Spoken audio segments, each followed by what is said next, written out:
I was watching you as you were came out the gates, and you had your back straight, and you had a little bit of look like Kendrick Carmouche, just the way how you. Did anyone ever tell you that before? No, but I know I got my own style of riding. I'm not really try to look like somebody else. I try to be like somebody else on a horse. I'm just trying to be me. You understand? So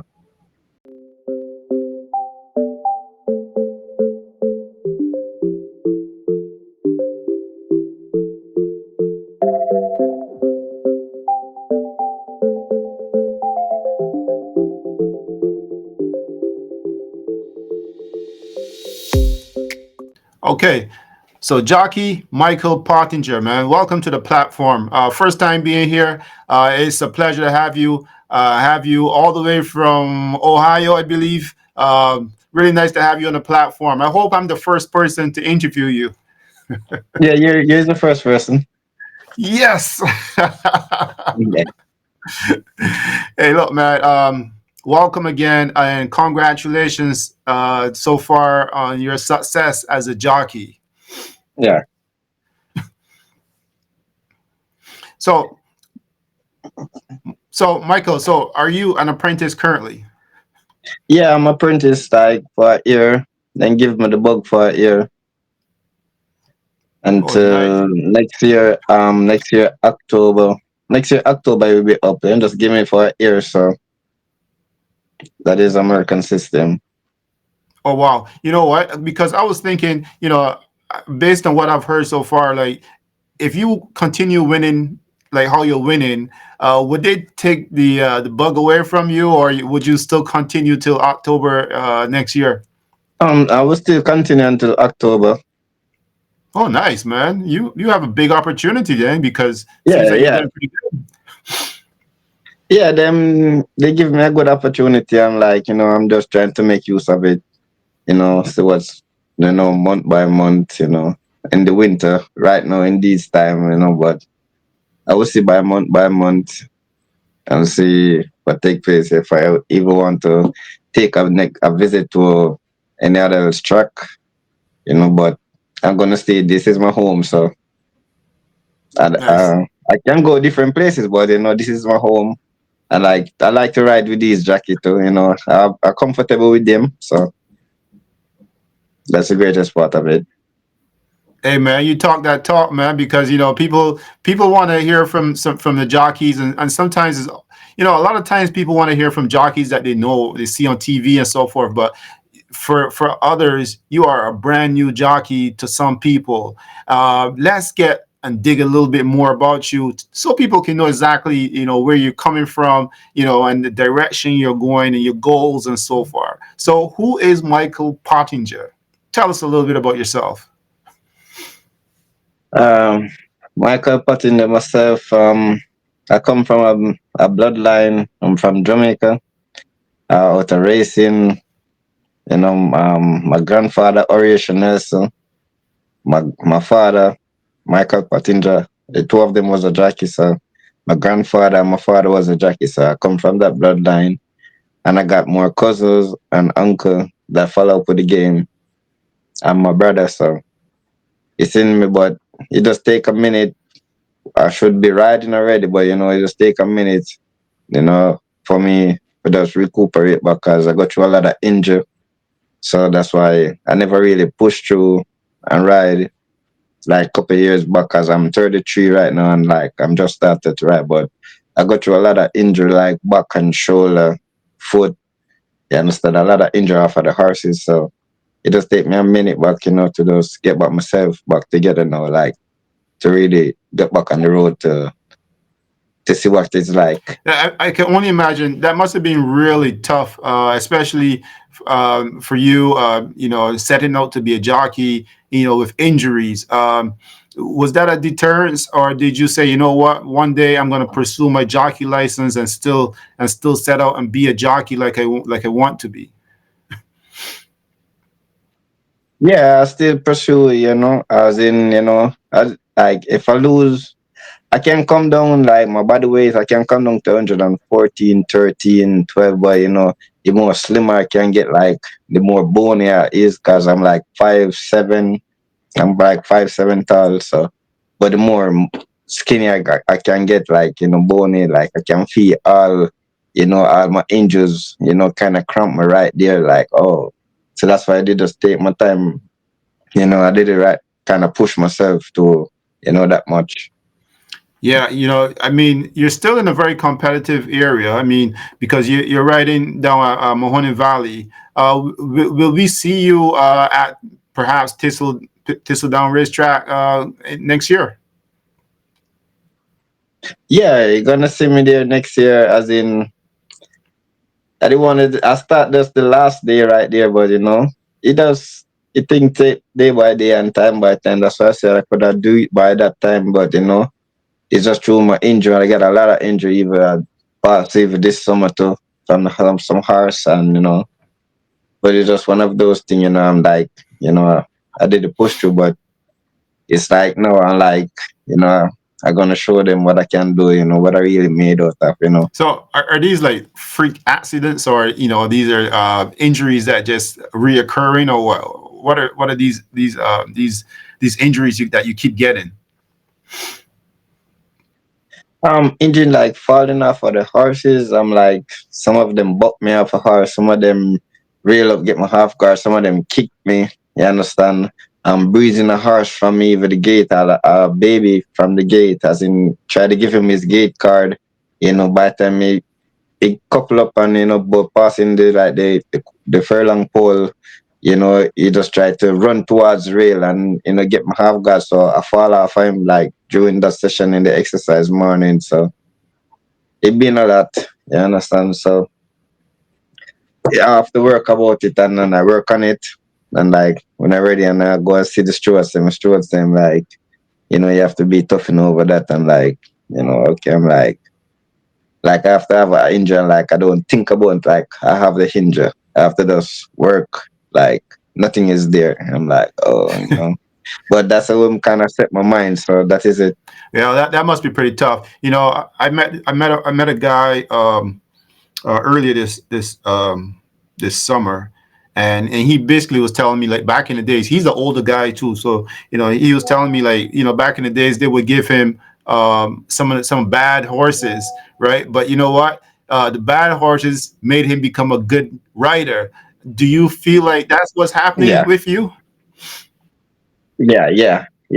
I mean, a lot of most of the horses them that I ride, they they make me do what me I'm on right now. You understand? I'm riding I'm riding horses like 20 years now, like from I'm 13, 13. but not during primary school. When I'm yeah, not during primary school. I have to go to school, but I when I finish high school, when I can't really do it, but not during high school because I got a good mom. You understand? I got not strict mom, but I got a good mom. I don't, when I finish school, I have to just take on the horse racing and like, continue back, Nice. the bloodline up. That's really good to hear. Did so you started out riding where? In Jamaica, I'm came on a And then sport. from there on, you went straight into the States, or did you make a stop in between there? Yeah, I made us no, I come straight to the States. I did started to ride same time when I come here, and like take a couple months first before I come to Titsy, and then like then I get my license, and I started to exercise horses, and like get to know the trainers, the jockeys, and the groom. Get to know all of them, all the starters, the pony riders. So I get to know everybody, like each track I go. So I went to like 4 different tracks here. So and I ride at the 4 different tracks. So I get to know everybody. So when I know I get my license, like no, and like I want to go track to track, them already know me. As in, to that kid, is a good rider. So That's a really smart move, Michael. That's a really smart move. You know what? I want to bring you back to the moment when you had that first ride, and and you won your first race. Can you tell me what that feeling was like for you as a jockey? Just to get to that point. Yeah, it's a good feeling. As in, I did was thinking about nothing much. As in, I did was feeling more just penetrate what I'm doing, and like the track was sloppy at that time too. So I'm just penetrate. I know I gotta save grounds, and like I'm watching the three horses in front of me, and like they the speed that they go in, like I do got the speed. They go in 22, 45. Finish back in 106. So I do got the speed. So I'm just watching them leaving back the 3/8, and like I save my grounds. And like the last furlong and a half, and like when I start ask my ass to roll, and like I switch and go outside, you know. I know I catch him, but to how that feeling come, it didn't. I didn't feel that excitement, but I get the job done. But the second race that I win, that is when I feel like I really win a race. Like, you understand? Yes. Because I really ride that race, and like the jockey outside of me was, rolling very hard. I'm like, oh. So when I asked my horse and like really started to ride him, I'm like, oh, this is how it going. Like, oh, okay, then don't stop. Then I'm like, okay, okay, okay. And then like when I know I like furlong and like length and a half in front of him, I'm like, oh, the winning post is coming, and like just keep it up. And when I pass him, like, oh, give Father God thanks and praise, All right. Well, give Father God thanks and praise, and like that that's must it. be pretty cool. All right, I'll tell you what. Let's do this. Let's have a look at that race for a minute here for a minute. Okay. And they're off. And Kristen with a sharp start. Snell Flick is showing early speed. Constitutionalist and Incessant are front four. Out at the speedway away with Blessed Life. They sprint down the backstretch, 4.5 to go, and a battle up front. Constitutionalist comes away with the lead. Snell Flick is there. Kristen is back to third. Incessant behind the leaders in fourth. The gap to Blessed Life and out at the speedway. So the pace is on here into the far turn. Constitutionalist has the lead. Snell Flick is second. Incessant's moved up into third. Kristen is fourth. Out at the speedway's about 9 lengths off. She's trying to close in, and Blessed Life will have to go by them all. Quarter pull with Constitutionalist opening up a 4-length lead. Incessant's into second. Snell Flick is third. Top of the stretch. Constitutionalist to catch. Incessant is trying to reel her in. Snell Flick on the outside is third. Late run from out at the speedway. Here comes Incessant. Incessant alongside Constitutionalist. The final 16th to go. Incessant takes the lead. Constitutionalist back to second. Then it's Snell Flick in out at the speedway. Incessant.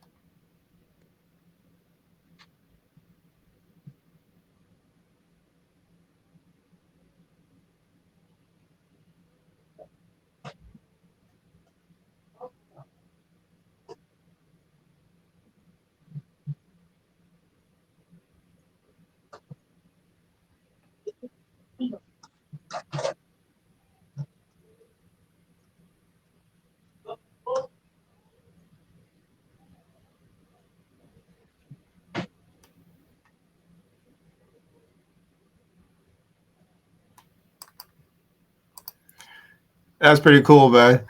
That was. Yeah. Did you see that little pump at the end? Was that like, yes, I did it? Yeah, yeah, yeah, yeah. Yes, I did it, and I hear somebody screaming, and I thought it was my wife, and like, I tell you I was gonna did it. I really love this story, and I'm really happy for you just to see you in the winner's circle, because it brings me right back to when I came over to Cleveland and to see Rocko. Then I met you and your wife, your whole camp, pretty much. But one thing that stood out to me was you and your wife, you guys welcome me in your place. That's something that I'll never forget. There's not a lot of people that show and extend that kind of welcome to strangers. So I really appreciate that. Yeah, Thanks to you and your wife for welcoming me and my buddy into your place, man. yeah. That was real cool. And then you said that you were going to take out your license, and here you are in the winner's circle 3 times already, man. Holy crap! Yeah, yeah, yeah. You know, Yeah, it should be more, but that's what it is, but I'm gonna work on what I have to work on, so and getting there. I'm not complaining, not getting there. well, look, let me for people who don't know and who haven't really looked at your stats yet, but look, you got 34 starts already in a short space of time. That means you're working. You got 3 wins, 2 seconds, and 5 thirds. That's a pretty good stat for an Yeah. apprentice. So are you getting the work? People calling? Do you have an agent? How's this thing work for you? Yeah, I got a agent. And that's why I say most likely I know most of the trainers still. That's why I know I did the push through and get my license, right away. So I go through like for a couple of years and just work for a lot of the trainers. So most likely, what I do, my agent do less work. So it's just me do most of the work. So, me have to just go around and just see my trainers. Like, if I want to look in the condition book and see the race, like, if I really want to ride that horse in certain type of race, I will look. But I just go around, put out the work, and just make my agent work more easy. So he just get the calls. Nice. You know, for as a jockey, and I mean you're an older jockey, but a young jockey, pretty much, right? Um, who are some of your mentors in this game? I got a lot of mentors. My cousin Dana, so my jockey Shane Ellis, Rafael Beriano, Rafid Pinkai, like those four guys. I really watch them, watch them even in like the family 4-8, the 3 furlong. Those, I kind of study those things like for a couple of years, to see what it really the result what me can bring, cause I'm the one that's studying them, so I'm riding. So but those four guys, I really look up to those four guys, and then I look up to Rocko Bo too. He got some nice real style of riding that, I really like that what he do, get the horses them rolling too. So That's pretty cool. I'm pretty sure those jockeys will be very excited to hear an apprentice say those kind words about them. I'm pretty sure Rocco is pretty pumped. I mean, he sees this interview, he's going to be smiling his head off because he's always. I'm telling you, he's one of the most positive people I've met. Once we connected, he was like, "Yes, Mikey, you should hear the conversation." So, hats off to Rocco and to you, man.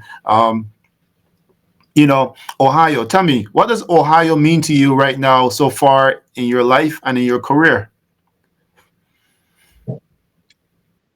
my life, it's my home, as in I come here, my brother already live here, so I just make it be my home. I'm not I'm not too picky with places that I go, you understand? So I make myself comfortable wherever I go. So, I have nothing to worry about, so the truck is even the nearby, Titsdon, where I live right now. Titsdon, like 8 minutes up the street. Mahoney Valley is like 55 minutes. Prescal is like, and 20 minutes. Beltiera is like 3.5 hours. Mountain Ear is like hour and a half. So it's just all around is a circle. So So you're surrounded by work. that is pretty You're good for me. surrounded by work, Michael. Yeah. Yeah. Do you have the feeling like yeah, I mean you're probably not there yet, but you won 3 wins. You made close to $50,000 in earnings so far as a jockey. Uh, um, you're not there yet, but once you hit that peak, will you start looking at say other tracks too as well, some of the bigger purses? Because jockeys, you guys love the competition. Yeah.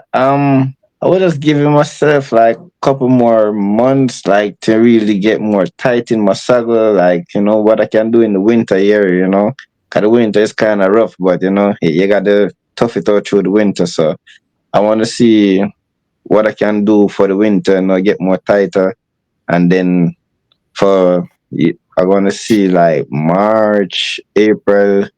By doing is them time that I'm gonna see like certain track in Florida or in New York, like Gulfstream, Tampa, to see if them available like at that time when I want to just go away, but I don't want to leave right now. Like I just start to ride and like leave my trainers and my owners and right now I don't want to do that. You understand? So that's why I said I want to give myself like a couple months, get more tighter. Say if I want to go a different track and take a visit for at least a month or two, I want to go there and I know I'm riding with some jockey like I don't know, so I'm coming really good. That's pretty cool, man. I'm really excited to hear that actually because I can always tell this story. Depending on which way you go, that I was in the home of Michael Pottinger at one point in time. Uh, Speaking of getting a little bit tighter in the on the horse. I was watching you as you were came out the gates, and you had your back straight, and you had a little bit of look like Kendrick Carmouche, just the way how you did. Anyone ever tell you that before? This portion of the video is brought to you by Amplify Stables. Having a good team is important when you are dealing with the horses. The energy, the passion, and the consistency all come together on the track and off the track. Amplify Stables gives you the full package if you are breaking horses or boarding horses. Please check out their website to get more information on how you can reach them. Check the link below.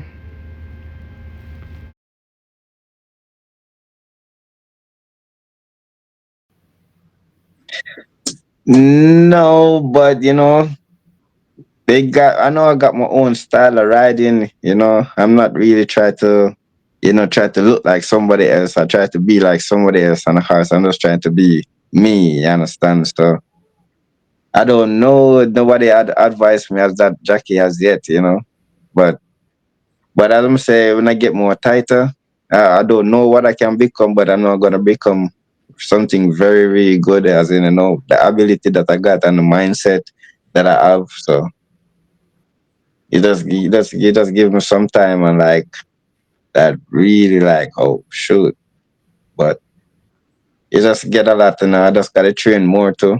So I can't really stop at that too, But the more fitter I get, the more yes, more ride I can ride I, I all day. love this, because I'll tell you why. Because I just love when people are very confident. No one can beat Yeah. confidence. When you got that confidence, man, no one can beat that. So I just love hearing that from you.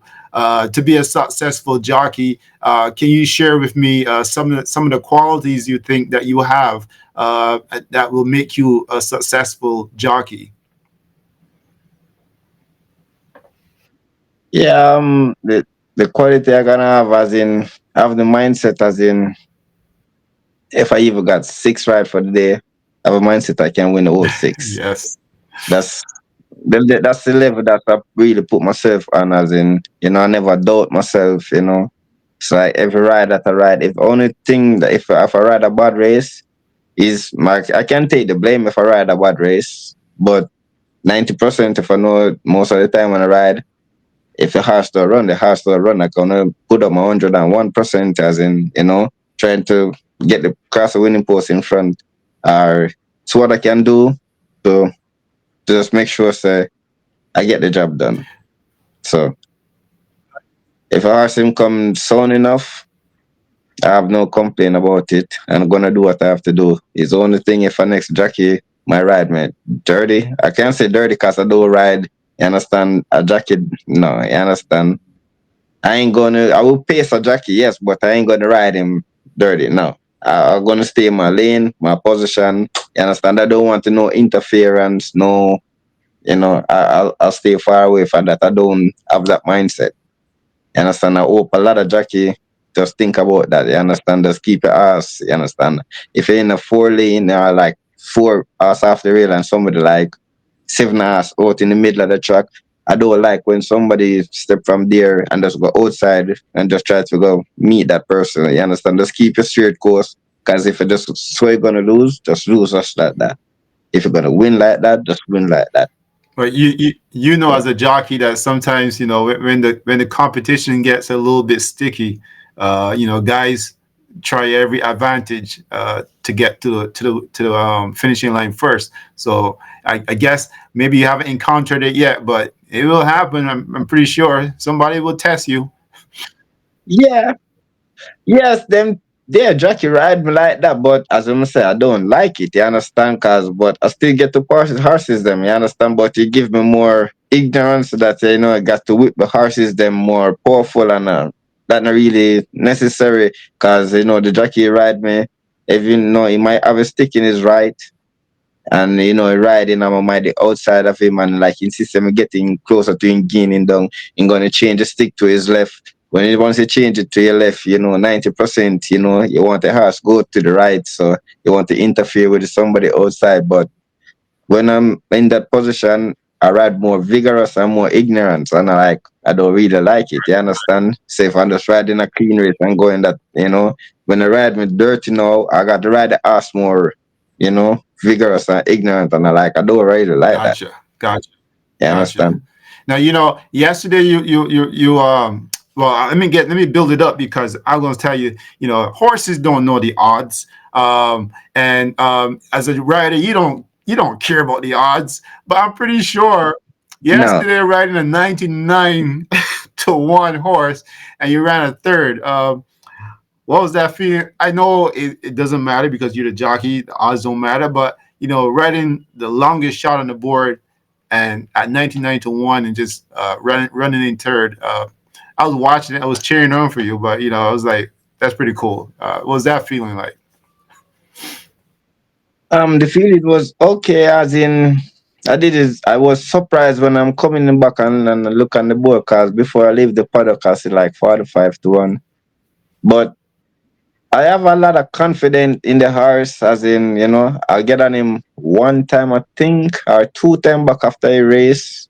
But the first time that I ride him, I know he was short of something and it's just coming from Beltier. So I didn't do nothing much and like I don't say I get a lot of bad riding from Jackie. So in that race, what I was coming out of the first time that I ride him, it was a 12 hours field, like six. Yeah, we're going 6 furlong in a 12 hours field. So I get a lot of stuff and like you know. So when I come back this time now and like you know I gotta fix up my correction, but it still come back for you know somebody still ride me like the Jackie ride the one horse and like when I leave in like the 2.5, I'm still the one house leaving like from down inside, come straight outside, and like I push me out. I'm like, you know, but that is when you know, I just step on the gas too late. That is it, Uh, you know. So that is what I is. Well, I gotta say, it's pretty safe to say that you're off to a good start because you know, to quite honestly, there's some guys who never made it to the winner's circle. I mean, I've interviewed some guys who actually never won a race, but you know, it's one of those things where I say you're off to a good start, and it's pretty cool just to see you out there. And for me, it's special because like I came down to your town and see you, and you told me this, and Yeah, here you are, being a yeah, jockey, a professional jockey already. yeah. I told you before it happened, like, but I got the ability and I got the mindset still, you know. So I talk to Rocko, you know, like I know I school a lot of horses, so I know the difference with good horse from bad horse, like horse really want to run but don't want to run. So I know the difference with all races of these animals, you know. Well, you mentioned Rocko a couple of times. What does Rocko Bowen mean to you right now so far in your career? Ah, he's a nice idol, he's a brother, he's a friend, you know. He's somebody who I look up to, like watching ride, like, you know, I can even tell him my instruction, like, man, I can predict all these rest of the jockey then going to ride if I look in the book. And like he just ride what I told him and like he do what he have to do, yes, but you know, he's a good friend and he's a good brother. That's the only thing I know. Nice, nice, nice. Um, you know, Yeah. um, as a jockey, when I talk to a lot of jockeys, a lot of times they tell me, the dreams are to be Kentucky Derby, Breeders' Cup, jockey titles, stuff like that. What does being, and be careful with this next question because it says, I'm going to ask you this, what does being a jockey mean to you? Being a jockey mean to me, it's like bringing back my grandfather and my father traditional. Like, my grandfather died from what 1970 something, I think. That's what long my grandfather died as a jockey. You understand, by gun violence. Not he is a violent man, but he get caught up like the wrong place at the wrong time. So, and I know my mom was like 13, 14 at that time. So me know, me know she feel a lot of pain. So by losing her father as a jockey, so she produced a son now as is me. I'm gonna become a jockey right now, so it makes she be back proud. You understand? So that is what it take for me when I think about it. So do you share any memories about your grandfather, or do you didn't really get to know him that well? No, I didn't get to know him.